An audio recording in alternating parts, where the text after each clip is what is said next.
तो चलिए अब हम आपको पौधे लगाने के इस नए तरीके को विस्तार से बताते हैं, जिसमें कि कूड़े करकट में से पुराने टायर ट्यूब को लेकर आप लद्दाख और राजस्थान जैसे बंजर जमीन में भी स्थानीय पौधे उगा सकते हैं। इस तकनीक में ट्यूब में भरे पानी को जूट या कपास की एक रस्सी धीरे धीरे साल भर में पानी ऐसे खींचती है जैसे कि एक दिए में से बांती तेल को खींचती हो। इसे कहते हैं कैपिलरी एक्शन। सबसे पहले तो हम ट्यूब को इस तकनीक के लिए तैयार करेंगे और उसके लिए एक 5 इंच के कील को मोमबत्ती के ऊपर गर्म करके उस ट्यूब में छेद करेंगे। और दूसरी तरफ चलते हैं हम बाहर उस खड्डे पर जो कि हमने खोदा है इस पौधे के लिए। इसमें हम पहले चिकनी मिट्टी डालेंगे जो कि पानी को रोके रखेगी, वहाँ तक सीमित रखेगी। और फिर दूसरी तरफ रेतीली मिट्टी, चिकनी मिट्टी और मल को मिलाकर एक ऐसा मिश्रण बनाएंगे जिसमें कि पानी बहुत सोख सके और समा के रह सके। और फिर उसके ऊपर चढ़ाएंगे टायर को और फिर ट्यूब, और ट्यूब में और एक नली डालेंगे जिसमें से हम ये रस्सी अंदर डालेंगे जो कि दिए की बांती की तरह कैपिलरी एक्शन से पानी बाहर खींचेगी।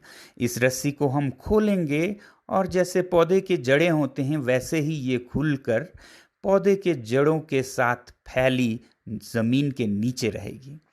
अब हम ट्यूब में पानी भरेंगे और आसानी के लिए एक छन्नी का इस्तेमाल करेंगे। इसको बंद करेंगे और फिर हमारा लगभग तैयार हो गया है तकनीक। अब इन दोनों को हम बहुत ज़रूरी है कि पूरी तरह भिगाएं। जब तक ये भीगी नहीं होगी तो ये पानी नहीं सोख करेगी, कैपिलरी एक्शन काम नहीं करेगा। तो इसके लिए हम इन्हें बहुत अच्छी तरह भिगाएंगे, ऐसे पानी में पूरी तरह ड्रेंच्ड जिसे कहते हो। तो उसके बाद हम इन रस्सों को बिछाएंगे अंदर। इसी तरह हमने इस पाइप को भी रखा है नीचे और इस तरह से हम बिछा देंगे इसे इधर रूट्स के लिए, पानी के लिए। अब हम थोड़ा सा मिट्टी इस पे डाल देंगे और फिर पौधा।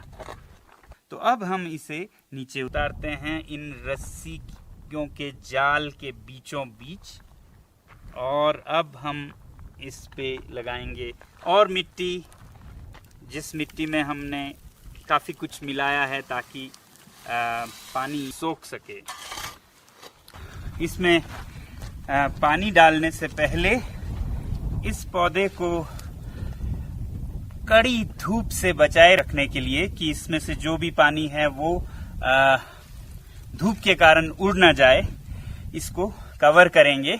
इसे मल्चिंग कहते हैं। बहुत बार ये घास फूस के साथ किया जाता है या फिर प्लास्टिक के शीट के साथ किया जाता है। और हमने एक नया तरीका यहाँ के माहौल के मुताबिक निकाला है जिसे हम कहेंगे स्टोन मल्चिंग। पूरी तरह से ढक लेंगे पत्थर जो कि यहाँ कहीं भी मिल जाते हैं स्टोन मल्चिंग के लिए। तो ये दिखने में भी बहुत सुंदर दिखेगा और काम ये बहुत करेगा, क्योंकि इसमें से पानी जब हम देंगे तो वो तो नीचे चली जाएगी मगर इसके अंदर से इसकी नमी बाहर नहीं आ पाएगी, क्योंकि इसके छांव के नीचे ये छुपी रहेगी, ढकी रहेगी।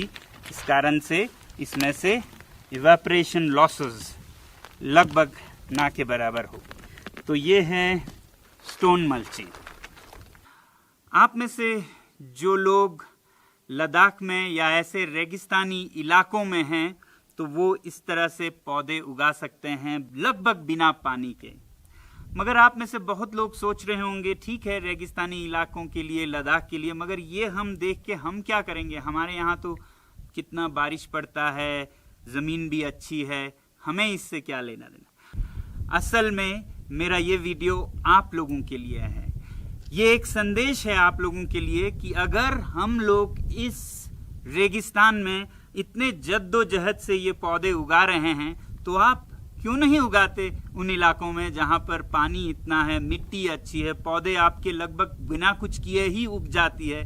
आपकी जिम्मेदारी है कि पौधे उगाएं, ऑक्सीजन बढ़ाएं, कार्बन डाइऑक्साइड कम करें, इस धरती को खुशहाल बनाएं। बहरहाल